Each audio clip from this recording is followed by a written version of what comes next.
मुख्यमंत्री भजनलाल शर्मा पहुंचे हैं रामबाग सर्किल। मोदी मैक्रों के दौरे की तैयारियों का जायजा मुख्यमंत्री ले रहे हैं और समीक्षा भी की जा रही है व्यवस्थाओं की। ये तस्वीरें आपके सामने हैं। मुख्यमंत्री भजनलाल शर्मा जो तैयारियों का जायजा लेने के लिए पहुंचे हैं, क्योंकि पूरा कार्यक्रम प्रधानमंत्री नरेंद्र मोदी का और अतिथि इमैनुअल मैक्रों का आ चुका है। क्या व्यवस्था रहेंगी और जहां जहां से काफिला होकर गुजरेगा, जहां जहां पर दोनों पहुंचेंगे प्रधानमंत्री और फ्रांस के राष्ट्रपति, वहां पर मुख्यमंत्री खुद पहुंच रहे हैं, तैयारियों का जायजा ले रहे हैं। आप देख रहे हैं अधिकारी भी उनके साथ मौजूद हैं। तो अब अंतिम दौर में तैयारियां हैं, समीक्षा की जा रही है और किस तरीके से आप देख रहे हैं अधिकारी मुख्यमंत्री को बता रहे हैं कि क्या व्यवस्था रखी गई है, सुरक्षा के लिहाज से क्या रहेगा। आपने इससे पहले देखा था शाम को फाइनल रिहर्सल की तस्वीरें भी, क्योंकि एनएसजी और एसपीजी पहले ही डेरा जमाए हुए हैं, पहले ही कवर कर चुका है और अब से थोड़ी देर में मुख्यमंत्री भजनलाल शर्मा अल्बर्ट हॉल पहुंचेंगे। मुख्यमंत्री अब यहां से अल्बर्ट हॉल पहुंच रहे हैं, यहां से निकल चुके हैं मुख्यमंत्री भजनलाल शर्मा। तो देखिए रामनिवास बाग पहुंचे, लेकिन अब अल्बर्ट हॉल मुख्यमंत्री पहुंचे हैं, जहां जहां पर प्रधानमंत्री मोदी और फ्रांस के राष्ट्रपति पहुंचेंगे, वहां पर तैयारियों का जायजा लिया जा रहा है। साफ सफाई कैसी है, व्यवस्था कैसी रहेगी, सुरक्षा के लिहाज से क्या इंतजाम रहेंगे, वो आपने देखा। मुख्यमंत्री भजनलाल शर्मा अल्बर्ट हॉल पहुंच चुके हैं, क्योंकि कल दोनों ही अतिथि पहुंचने वाले हैं। एक तरफ प्रधानमंत्री नरेंद्र मोदी तो दूसरी तरफ फ्रांस के राष्ट्रपति, और फ्रांस बेहद ही महत्वपूर्ण भारत के लिए, दोनों के रिश्ते पहले से ही मजबूत हैं। लेकिन यहां पर शाही अंदाज में स्वागत सत्कार इमैनुअल मैक्रों का किया जाएगा और साथ ही साथ शाही अंदाज किस तरीके से नजर आने वाला है, उससे पहले तैयारियों का जायजा मुख्यमंत्री खुद ले रहे हैं। ऐश्वर्य प्रधान हमारे सहयोगी हमारे साथ फोन लाइन पर मौजूद हैं। ऐश्वर्य, क्योंकि बेहद अहम है, दो बेहद या फिर यूं कहें कि शक्तिशाली शक्तियां दोनों जयपुर में होंगी, लेकिन अल्बर्ट हॉल मुख्यमंत्री पहुंच गए हैं, तैयारियों का खुद जायजा ले रहे हैं और तस्वीर हम दिखा रहे हैं दर्शकों को।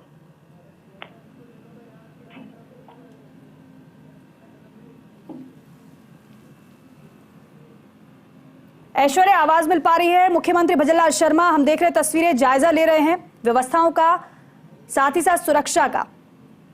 देखिए, मुख्यमंत्री भजनलाल शर्मा का आज बहुत व्यस्त शेड्यूल रहा है, पूरा कार्यक्रम व्यस्त रहा है, लेकिन अपनी व्यस्तता के बीच सीधे जोधपुर से लौटे और लौटते ही उन्होंने सबसे पहले सीधे एक रूट का बीजेपी ऑफिस तक जब आए, जब आधे रूट का अवलोकन कर लिया, फिर रामबाग से सीधे बीजेपी ऑफिस पहुंचे और बीजेपी ऑफिस पहुंचने के बाद बीजेपी ऑफिस से वापस सीएमओ गए। सीएमओ में जाकर अधिकारियों की मीटिंग ली, उनसे फीडबैक लिया।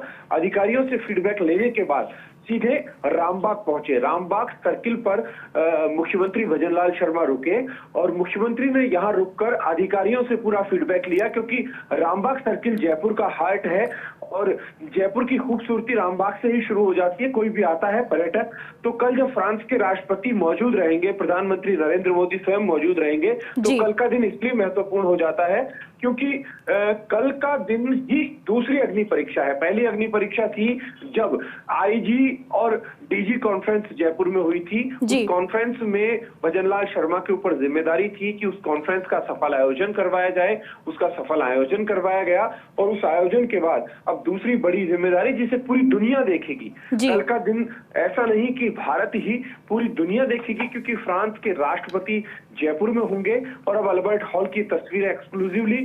और सबसे महत्वपूर्ण बात यह है कि पूरे रूट का अवलोकन मुख्यमंत्री भजनलाल शर्मा कर रहे हैं। अधिकारियों को अपने साथ रखा है और अधिकारियों के मौके पर ही दिशा निर्देश भी दे रहे हैं। बिल्कुल, और यहाँ ये तस्वीरें भी हम दिखा रहे हैं। ऐश्वर्य, इसके बाद भी कहीं और मुख्यमंत्री के जाने का कार्यक्रम है? देखिए, इस पूरे रूट पर मुख्यमंत्री निकलेंगे, एक एक करके जो पूरा रूट है जिसमें कि पूरे चार दीवारी होते हुए आमेर तक भी वो जा सकते हैं। फिलहाल जिन स्थानों पर स्वागत है उन स्थानों को देख रहे हैं। भारतीय जनता पार्टी की जो तैयारियां हैं वो इस लिहाज से की गई है कि भारतीय जनता पार्टी के जितने भी कार्यकर्ता हैं उनको जिम्मा दिया गया है कि पूरे राजस्थान की छवि जी अलग अलग झांकियों में दिखाई जाए। 11 से 15 झांकियां जो हैं वो तैयार की गई है, जिनमें पूरे राजस्थान की छवि को दिखाने के प्रयास किए जाएंगे कि राजस्थान एक सिमट कर सिंबॉलिक रूप से हर एक अंचल, हाड़ौती अंचल है या फिर ब्रज अंचल है या फिर मारवाड़ है, मेवाड़ है, कोई भी क्षेत्र है, उन सभी क्षेत्रों में एक एक करके वो सभी क्षेत्र दिखाए जाएं, झांकियों में वो क्षेत्र अच्छे तरीके से दिखें, इस चीज को लेकर फोकस किया जाएगा। खुद सीपी जोशी, विजया राहटकर, नारायण पंचारिया, श्रवण सिंह बगड़ी, मुकेश दाधी, ये सारे जो प्रमुख नेता हैं भाजपा के, ये मौजूद रहे जब भजनलाल शर्मा ने बैठक ली। और भजनलाल शर्मा ने भारतीय जनता पार्टी के कार्यकर्ताओं की बैठक ले ली है और उन कार्यकर्ताओं के अलावा कल का दिन इसलिए भी महत्वपूर्ण है, आप ये तय मानकर चलिए, अब ये जब ओटीएस पहुंचेंगे, ओटीएस में भी कई अधिकारियों को बुलाया हुआ है। ये चाहते हैं कि ये दौरा जो है ये सफलतम बने और सफलतम बनाने के प्रयासों में पूरी तरह से जुटे हुए हैं और जिससे कि राजस्थान की छवि है वो पूरी दुनिया में उभर कर आए। और इससे तय मानकर चलिएगा दीपिका कि राजस्थान का पर्यटन है उस पर बहुत बड़ा प्रभाव पड़ेगा और पर्यटन के क्षेत्र में राजस्थान में आगामी दिनों में इसके परिणाम सकारात्मक रूप से देखने को भी मिलेंगे दीपिका। बिल्कुल, और इस लिहाज से भी बेहद अहम है और साथ ही साथ क्योंकि याद है हमें सीपी जोशी की तरफ से महत्वपूर्ण बातें भी कही गई थी। ऐश्वर्या, उन्होंने कहा था इससे पहले जब डीजीपी आईजी कॉन्फ्रेंस में प्रधानमंत्री आए थे, सरकारी कार्यक्रम था, उस तरीके से स्वागत नहीं हो पाया था, लेकिन इस बार दिल खोलकर स्वागत भी करना है, विशेष तैयारी भी की जा रही है। लेकिन अतिथि देवो भव ये हमारे कहा जाता है और अतिथि के स्वागत सत्कार में कोई कमी ना रह जाए, इसलिए मुख्यमंत्री खुद संजीदा हैं। देर रात तक लगातार वो निरीक्षण कर रहे हैं, जायजा ले रहे हैं, अधिकारियों के साथ जानकारी भी वो ले रहे हैं। बेहद अहम है। ऐश्वर्या, क्या आपने जिस तरीके से बताया कि ओटीएस में भी बैठक लेंगे, तो अंतिम रूप अब इन पूरी तैयारियों को दिया जा रहा है? देखिए, वो हमेशा मुख्यमंत्री जो हैं उनका जो सुबह है वो करीब 7 बजे सरकारी सुबह हो जाती है कि 7 बजे वो काम में जुट जाते हैं और देर रात तक, जहां तक मेरी जानकारी में है, 1-1.5 बजे तक उनकी बैठकों के मिलने जुलने के सिलसिले लगातार चलते रहते हैं। यही उनकी खास खूबी है और यही कारण है कि वो संगठन में रहे हैं। भाजपा संगठन में जब महत्वपूर्ण दायित्व उन्होंने निभाए हैं तो वो अच्छे तरीके से जानते हैं कि आयोजनों को कैसे सफल किया जाए, आयोजनों को सफल नहीं सफलतम कैसे किया जाए। खुद सीपी जोशी प्रदेश अध्यक्ष भी आपको तस्वीरों में दिखाई देंगे, स्वयं प्रदेश अध्यक्ष भी उनके साथ मौजूद है। हालांकि प्रदेश अध्यक्ष की तबीयत नासाज है, सीपी जोशी की तबीयत ठीक नहीं, लेकिन तबीयत ठीक नहीं होने के बावजूद वो भी जुटे हुए हैं। विजया राहटकर आज सुबह से भारतीय जनता पार्टी प्रदेश मुख्यालय में बतौर सह प्रभारी है, प्रभारी अरुण सिंह है, लेकिन सह प्रभारी को जब दायित्व दिया गया है तो वो जानती है अच्छे तरीके से कि इस दौरे को सफल कैसे बनाना है। तो विजया राहटकर भी लगातार जुटी हुई थी। आपको इन तस्वीरों में दिखाई दे रहा होगा कि पूरी भारतीय जनता पार्टी की जो टीम है वो अवलोकन कर रही है। मुख्यमंत्री भजनलाल शर्मा देख रहे हैं व्यवस्थाओं को और उन व्यवस्थाओं को देखने के साथ साथ उनका जो फोकस है वो इस चीज को लेकर भी है कि कैसे ये दौरा सफलतम हो। अधिकारियों को साथ में लिया हुआ है और पूरे रूट का अवलोकन करेंगे, एक नहीं पूरे शहर के। अब एक और महत्वपूर्ण जानकारी मैं दे दूं कि अब जयपुर शहर में जो प्रधानमंत्री मोदी का रूट है उस रूट पर कोई ऐसे नहीं जा सकता जब तक कि पुलिस की परमिशन ना हो, क्योंकि अब पूरी व्यवस्थाएं हैं वो पीएमओ के हाथ में आ गई है। पीएमओ जानता है या फिर देश की सुरक्षा एजेंसियां हैं उनके हाथ में है, क्योंकि पूरी दुनिया की निगाह फ्रांस और इंडिया पर है। क्योंकि फ्रांस के राष्ट्रपति जब प्रधानमंत्री मोदी के साथ होंगे और इतना वक्त जब यहाँ पर गुजारेंगे तो आप देख सकते हैं कि नजारा कुछ और ही होगा। तो इन तस्वीरों में आप अच्छे तरीके से देख पा रहे हैं कि मुख्यमंत्री भजनलाल शर्मा आपको दिख रहे हैं। एक्सक्लूसिव तस्वीरें, वाहन फिर से रवाना हो चुके हैं और इन तस्वीरों में आप देखेंगे कि खुद सीपी जोशी भी उनके साथ मौजूद है।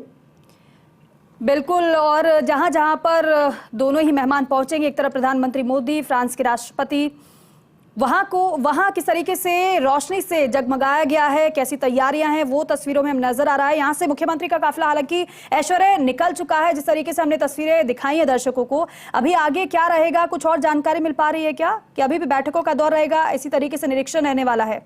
देखिए, ये जो रूट है, ये रूट पर लगातार मुख्यमंत्री जुटे हुए हैं कि इस रूट को एक बार पूरा देख लिया जाए, कहीं कोई कमी ना रहे। यही मुख्यमंत्री की सबसे बड़ी खूबी है कि मुख्यमंत्री चाहते हैं कि दौरा बेहतर तरीके से हो। यही कारण है कि रामनिवास बाग, अल्बर्ट हॉल, अब त्रिपोलिया की तरफ, और त्रिपोलिया से फिर जंतर मंतर, जंतर मंतर से हवा महल मुख्यमंत्री पहुंचेंगे, हवा महल से फिर सांगानेरी गेट आएंगे। तो आप देख सकते हैं कि त्रिपोलिया जो कि चौड़ा रास्ता है, न्यू गेट से चौड़ा रास्ता की तरफ एंट्री कर चुके हैं, और वहां की एंट्री के बाद इनका जो आगे का जो कार्यक्रम है, तो वो आगे का कार्यक्रम सीधे जंतर मंतर का रहेगा, जंतर मंतर से हवा महल से सांगानेरी गेट। ये एक्सक्लूसिव तस्वीरें दर्शकों तक हम पहुंचा रहे हैं। जी बिल्कुल, और किसी बात की कोई कमी ना रह जाए, इसी को ध्यान में रखा जा रहा है। और आप दो तस्वीरों के माध्यम से समझ पा रहे होंगे कि मुख्यमंत्री किस तरीके से निरीक्षण और जायजा ले रहे हैं, क्योंकि समय बहुत कम रह गया है। कल ही प्रधानमंत्री मोदी और फ्रांस के राष्ट्रपति आएंगे, बेहद महत्वपूर्ण, क्योंकि फ्रांस के राष्ट्रपति गणतंत्र दिवस पर कार्यक्रम में कर्तव्य पथ पर जो शामिल होंगे वहां पर। लेकिन उससे पहले जयपुर आना, दोनों ही इस तरीके से, दो प्रधानमंत्री का और फ्रांस के राष्ट्रपति का बेहद महत्वपूर्ण हो जाता है। ऐश्वर्या, विशेष तैयारी तो चल ही रही है, लेकिन साथ ही साथ एक और समझना चाहेंगे, अब इस तरीके से बेहद कम होता है, लेकिन अगर इस तरीके से दौरे होते हैं प्रधानमंत्री नरेंद्र मोदी के और विदेशी मेहमानों के, तो किस तरीके से देखा जाए, क्या इसमें भी कोई स्ट्रैटेजी होती है? देखिए, ये प्रधानमंत्री मोदी की खूबी है, ये किसी भी कार्यक्रम को उत्सव में तब्दील कर देते हैं। प्रधानमंत्री मोदी ने जितने भी कार्यक्रम हाथ में लिए, उनको उत्सव में तो तब्दील किया ही। पूरी दुनिया की उनकी तरफ निगाह रही, जो बड़े कार्यक्रम है। और जब भी वो आते हैं, अब आप मानकर चलिए कि उन्होंने जब जयपुर को चुना है, तो इसके पीछे विशेष कारण है। इसके पीछे विशेष कारण है कि प्रधानमंत्री मोदी जयपुर को लेकर गारंटी देकर गए थे, पूरे राजस्थान को लेकर गारंटी देकर गए थे, चाहे पर्यटन के क्षेत्र की हो, या अपराधों पर नियंत्रण की हो, या पेपर लीक से बचने की, बहुत सारी गारंटी दी थी। तो इसी क्षेत्र में पर्यटन था। तो राजस्थान एक ऐसा स्टेट है पूरे नॉर्थ में, दक्षिण भारत में लोग केरल में जाते हैं, ऐसे ही राजस्थान में आते हैं। राजस्थान में कोरोना काल के बाद जो पर्यटन का क्षेत्र है, उसमें जो भारतीय पर्यटक थे उनकी संख्या ज्यादा बढ़ी थी, विदेशी पर्यटकों की संख्या कम हो गई थी। वापस से धीरे धीरे विदेशी पर्यटक बढ़ने लगे हैं, और ये जो सीजन होता है, पूरा पर्यटन का सीजन होता है, इस सीजन को और भी ज्यादा बेहतर बनाया जा सकता है। प्रधानमंत्री जानते हैं कि जयपुर और राजस्थान में अपार संभावना है। गुजरात से ताल्लुक रखते हैं वो, मूलतः तो जानते हैं कि उदयपुर हो, या फिर मारवाड़ हो, मेवाड़ हो, या फिर हाड़ौती हो, हाड़ौती में तो फिर आप चंबल में चले जाइए, चंबल क्षेत्र में, चंबल क्षेत्र से ब्रज में चले जाइए। फिल्मकार तो दीपिका एक चीज बोलते हैं कि जब फिल्म शूट करने के लिए आते हैं तो बोलते हैं कि राजस्थान में कहीं भी कैमरा लगा दो, आपको सेट बनाने की जरूरत नहीं पड़ेगी। राजस्थान में जैसा सेट आपको चाहिए वैसा सेट मिल सकता है, चाहे यहाँ पर आधुनिक राजस्थान हो या प्राचीन राजस्थान हो, यहाँ की धरोहर हो, यहाँ के किले हो, यहाँ के मंदिर हो, यहाँ की जीवन शैली हो, यहाँ के मरुस्थलीय क्षेत्र हो, यहाँ का झीलों का क्षेत्र हो, या फिर यहाँ के खेत हो। तो यहाँ राजस्थान में हर तरीके की खूबसूरती दिखती है, पर्यटन की दृष्टि से महत्वपूर्ण खूबसूरती है ये। तो यही कारण है कि जब फ्रांस के राष्ट्रपति देखेंगे पूरे राजस्थान की छटा को, जो भारतीय जनता पार्टी के कार्यकर्ता तैयार करेंगे एक अलग अलग शैली में, कहीं पर आदिवासी अंचल की एक छटा दिखेगी, कहीं पर आदिवासी अंचल के अलावा हम देखते हैं कि लोग गीत गाते हुए, कहीं ब्रिज की संस्कृति की झलक देखेगी। राजस्थान का एक बड़ा पार्ट जो है वो ब्रिज से जुड़ा हुआ है, जो अगर हम मथुरा, वृंदावन, बरसाना, गोकुल, नंदगांव इन क्षेत्रों की बात करते हैं तो उनके पास में गिरिराज धरण की धरती है। गिरिराज धरण की धरती से आगे तक आदि बद्री पर्वत है, वो ब्रिज क्षेत्र में आता है। वहां की भी सुंदरता देखते ही बनती है। तो उससे आप आ जाइए दूसरे क्षेत्र की तरफ जाते हैं आप, तो अलवर में भी कई प्राचीन स्थल है। अलवर से आप सवाई माधोपुर रणथंभौर चले जाइए, प्राचीन स्थल है, साथ में बाघ कोई भी आदमी देख सकता है। फिर कुंभलगढ़ के क्षेत्र में चले जाइए, हल्दी घाटी चले जाइए, चित्तौड़गढ़ चले जाइए, फिर जैसलमेर बाड़मेर चले जाइए, वहां के मरुस्थलों को देख लीजिए, उदयपुर की झीलों को देख लीजिए। झालावाड़ भी बेहद खूबसूरत है। झालावाड़ में कई गुफाएं हैं, बौद्ध काल की गुफाएं हैं, वो देखने लायक है। तो पूरे राजस्थान की खूबसूरती है वो पूरी दुनिया देखे राजस्थान कितना खूबसूरत प्रदेश है। यही प्रधानमंत्री मोदी का संदेश है। और राजस्थान की मेहमान नवाजी देखे, राजस्थान के लोगों को देखे। तो कल का दिन बेहद महत्वपूर्ण है, पूरी दुनिया की नजर कल के दिन पर रहेगी। और कल का जो समय है उस समय पर प्रधानमंत्री मोदी और फ्रांस के राष्ट्रपति और फ्रांस और भारत दोनों के सामरिक रिश्ते जो है कितने मजबूत हो पाएंगे, दोनों देश एक दूसरे को कितनी सहायता कर सकेंगे। क्योंकि फ्रांस है वो भी विश्व की बड़ी शक्तियों में है और भारत जो है वो उभरती हुई विश्व की शक्ति है। प्रधानमंत्री मोदी के नेतृत्व में भारत को, नए भारत को लोग देख भी रहे हैं कि किस तरीके का नया भारत है जो पूरी दुनिया में अपना डंका बजा रहा है। तो यही एक छवि दिखाएंगे जब ये कार्यक्रम होगा, जब रोड शो होगा। रोड शो में फ्रांस और भारत की तख्तियां लिए हुए लोग होंगे, बच्चे होंगे, तो अनुपम छटा बिखेरेगी, ये भी आप तय मानकर चलिएगा। बिल्कुल। और अब मुख्यमंत्री अल्बर्ट हॉल से त्रिपोलिया और अब जंतर मंतर पहुंच चुके हैं, वहां पर देख रहे हैं व्यवस्थाओं को। अधिकारी यहां पर भी उपस्थित उनके साथ आप देख रहे हैं किस तरीके से एक एक चीज को मुख्यमंत्री जान रहे हैं कि कहां पर कैसी व्यवस्था रखी गई है, कहां से एंट्री होगी और वहां पर क्या तैयारी की गई है। रोशनी से जगमग ये जंतर मंतर आपको नजर आ रहा है और बेहद अहम ये रहने वाला है कार्यक्रम, क्योंकि राजस्थान तो तैयार है अतिथि का स्वागत सत्कार करने के लिए। पधारो म्हारे देश सा कहता है राजस्थान। लेकिन यहां पर जब फ्रांस के राष्ट्रपति पहुंचेंगे, भ्रमण करेंगे, तो कई यादें अपने साथ ऐश्वर्य वो लेकर जाएंगे। और यादों के साथ साथ एक बेहतर मैसेज ले जाना भी बहुत जरूरी है, क्योंकि ये मैसेज जो जाएगा वो देश ही नहीं बल्कि दुनिया के कई कोनों तक पहुंचेगा। वैसे भी विदेशी मेहमान आते हैं यहाँ पर, लेकिन जब एक राष्ट्रपति लेकर मैसेज जाते हैं तो बहुत बड़ी बात वो होती है। देखिए, जंतर मंतर दीपिका, जंतर मंतर की सुंदरता, जंतर मंतर की स्थापत्य शैली, इस शैली की जितनी सराहना की जाए कम है। जंतर मंतर एक प्राचीन काल की ऐसी घड़ी थी जिस घड़ी से सूर्य की जब किरणें जब पड़ती थी, सूर्य जिस ओर आता था उस ओर से अलग अलग यहाँ पर घड़ियां बनी हुई है, यहाँ पर कालचक्र बने हुए हैं। और इतना सुंदर है ये जंतर मंतर कि जब विदेशी सैलानी आता है तो प्राचीन स्थापत्य कला की अनायास तारीफ करता है। वो कहता है कि भारतीय प्राचीन स्थापत्य कला बहुत स्ट्रांग थी। हालांकि मध्यकाल में बना, लेकिन मध्यकाल से पहले भी प्राचीन काल से हम शुरू होते हैं। हालांकि देश में कई आक्रमणकारी आते रहे, देश को तहस नहस करते गए, तक्षशिला और नालंदा विश्वविद्यालय तक तहस नहस कर दिए।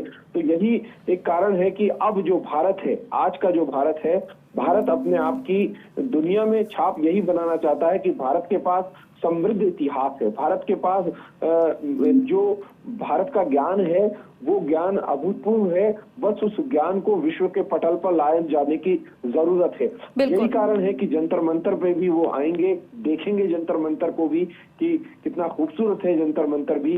तो यहाँ पर अभी आप देख पा रहे हैं कि मुख्यमंत्री भजनलाल शर्मा जंतर मंतर का अवलोकन कर रहे हैं, एक एक चीज पूछ रहे हैं कि यहाँ पर मूवमेंट किस तरीके से होगा, क्योंकि दुनिया के सबसे ज्यादा महत्वपूर्ण वीवीआईपी लोग हैं, 2 लोग हैं, वो यहाँ पर मौजूद होंगे। आपको इन तस्वीरों में भी दिखाई दे रहा होगा कि यहाँ पर भारतीय जनता पार्टी के दूसरे कई नेता भी है, श्रवण सिंह बघड़ी भी है, मुकेश दाधीच लगातार यहाँ पर साथ में जुटे हुए हैं, राजेंद्र सिंह शेखावत यहाँ पर मौजूद है। अधिकारियों की यहाँ उपस्थिति है कि अधिकारी यहाँ पर उपस्थित है, वो भी आपको दिखाई देंगे। कुछ एक कार्यकर्ता भी इस दौरान साथ में आ गए हैं।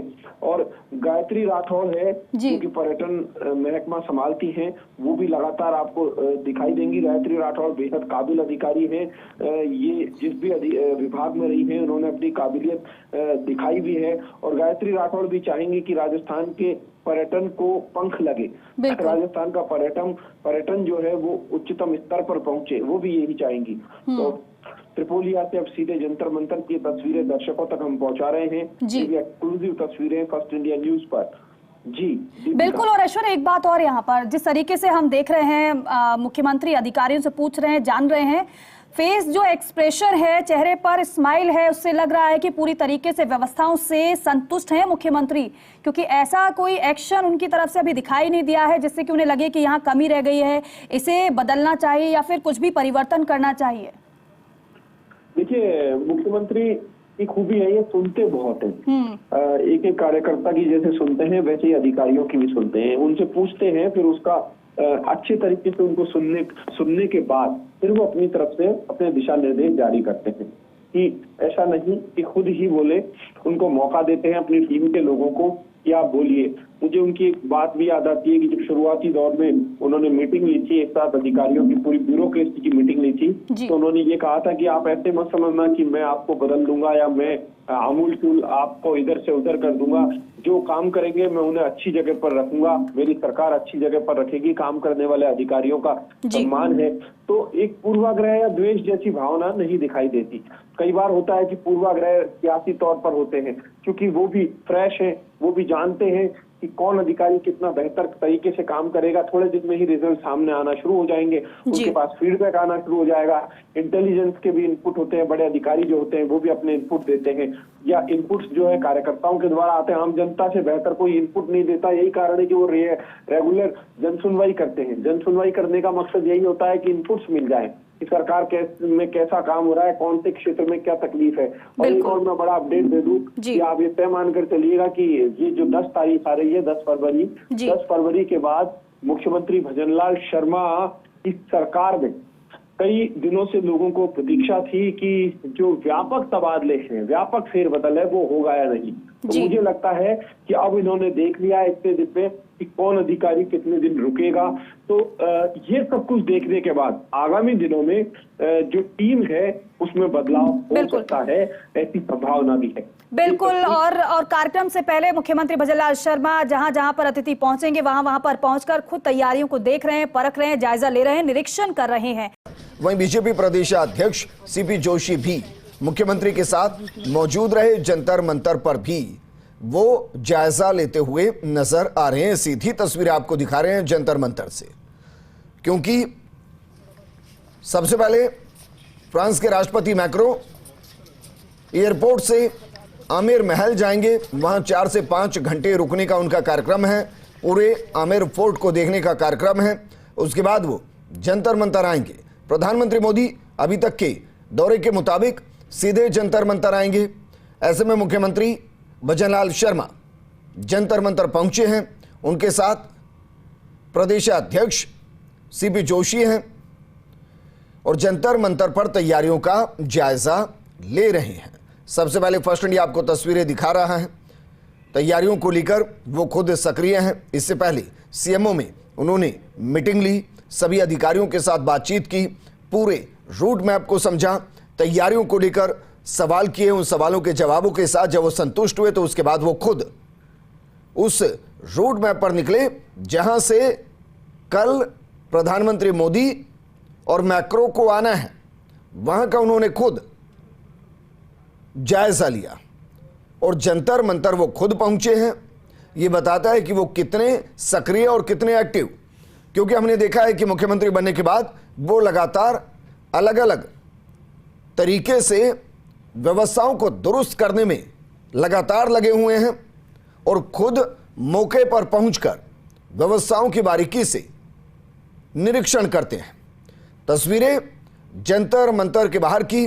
मुख्यमंत्री यहां से तैयारियों का जायजा लेने के बाद रवाना होते हुए उनके साथ प्रदेश अध्यक्ष सीपी जोशी हैं, बीजेपी के अन्य नेता हैं, इसके अलावा पर्यटन विभाग के अधिकारी हैं